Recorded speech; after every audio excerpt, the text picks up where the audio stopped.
за останні 27 років створилася ситуація, за якою в українське суспільство закладались принципи, що є неприйнятними для цивілізованих і розвинутих країн. Проте особливого цинізму ця ситуація сягнула за часів президентства Порошенка.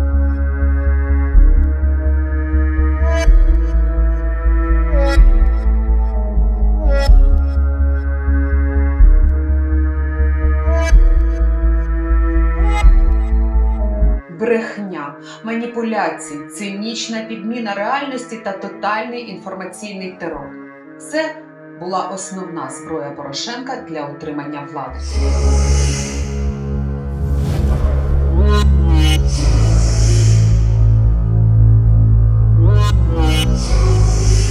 Знайомтесь, Олександр Нойненц та Ігор Щедрин. Обидва активно займаються в Україні піар-діяльності і люблять підкреслювати, що займаються саме контрпіаром. Дуже гуморні хлоп'ята, що позиціонують себе саме таким чином. Перші сліди їх діяльності в Україні відносяться до 2004 року.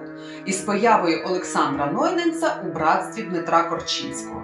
Що було доволі дивно, оскільки на той момент Нойненц в Росії був відомим своєю дискредитаційною діяльністю проти націоналістичної спільноти, спрямованої на її розпад. Александр Нойненц, консерва ФСБ, очень долго играющая.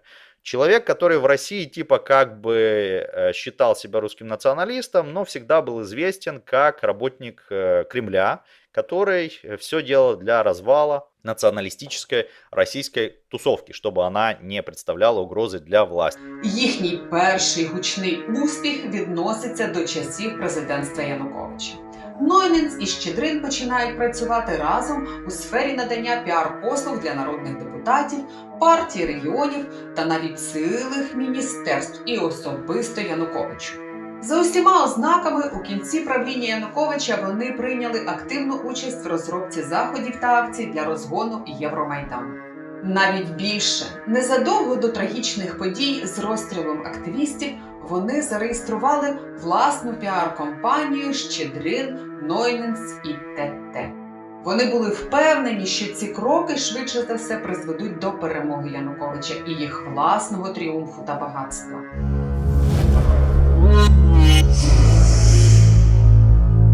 Здається, після перемоги Революції Гідності ці два персонажі мали збирати валізи і тікати з України. Вони й втікли, проте не так далеко від Києва, відправившись на південь України. Там вони хотіли відсидітися та зрозуміти, що робити далі. Хоча це не заважало їм виконувати брудну роботу в унісон із російськими пропагандистами. Александр Нойненц, человек, который очень умело вписался в украинский кризис, перебрался в Украину, обустроился хорошо и теперь работает на Минстете Петра Порошенко лично и получает за это хорошие бабки. Человек абсолютно без принципов, работал всегда на тех, кто больше платит. Не знаю, конечно же, остался ли он на зацепке у ФСБ, безусловно остался. Кто с ними сотрудничает раз, тот навсегда остается с ними. Это без вопросов. Касательно его проектов.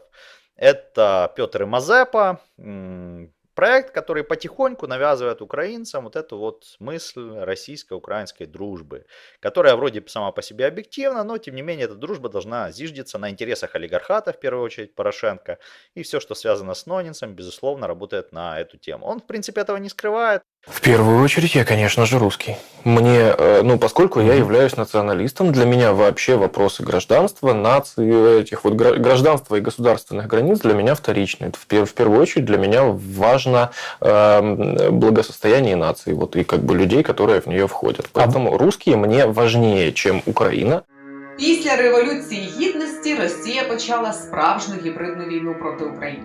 Мовляв, в країні в результаті революції до влади прийшли націоналісти, які є ледь не фашистами та прагнуть знищувати простих росіян і російськомовних людей. Ця теза була дуже важлива для Росії, для того, аби налякати жителів Південного Сходу України, щоб ті підтримали анексію України Росією. Ну і, звісно, для аудиторії Європи і США створювалася картинка страшного фашизму, що переміг в Україні, і що в Росії немає іншого виходу, окрім як почати хрестовий похід на захист російськомовних громадян України. Знаходячись подалі від Києва, вони освоювали російські гроші на створення і розкрутку сайту Пьотр і Мазепа, який раптово став дуже популярним. Ці хлопці знахабніли і вже припинили приховувати більшість фактів, що стосувалися їхньої роботи на партію регіонів. У новій владі вони впізнали ті самі хижі обриси, що були за часів Януковича. Нові обличчя, проте методи ті самі. Навіть гірше та цинічніше, ніж було раніше.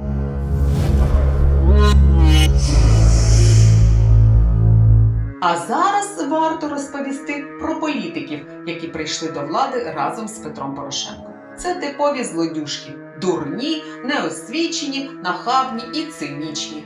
Найяскравішими представниками яких є, звичайно, Ілля Ківа, Олексій Савченко, Зорян Шкіряк, Сергій Пашинський, Антон Геращенко. А якщо злодюжка опинявся у владі, то чому б йому не скористатися усіма можливостями адміністративного ресурсу задля власного збагачення? Тим паче, що інакше вони не тільки не хочуть, але і не можуть.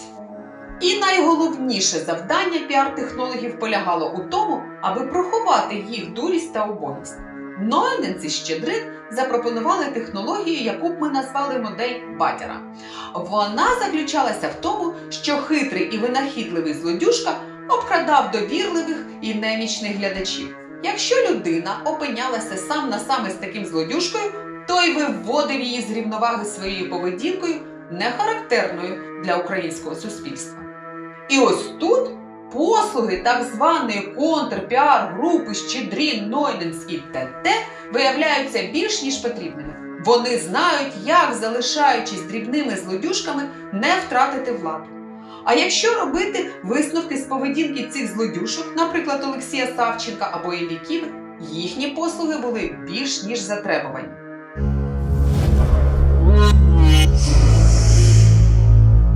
У 2016 році на своєму сайті Пьотр і Мазепа Нойненц написав невелику статтю, в якій він закамуфльовано розповідає про те, як він хоче стати міністром інформаційної політики.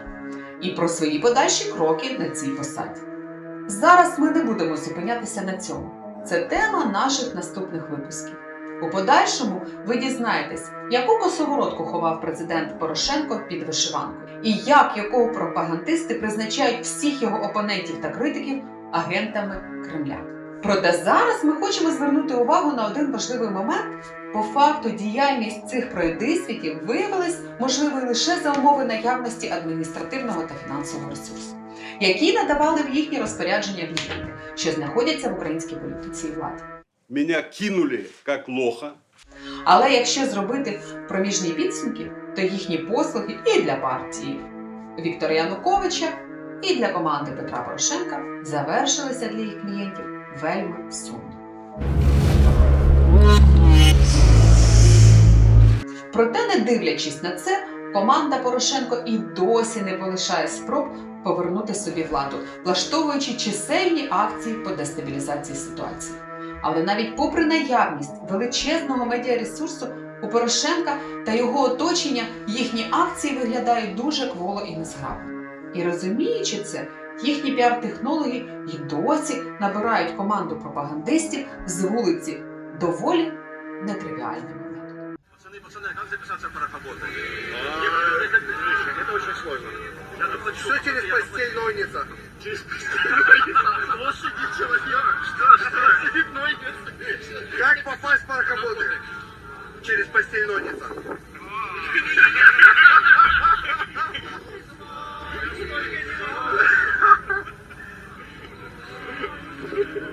Хочу пожелать счастья. Привет, Саша. Приятный расклад.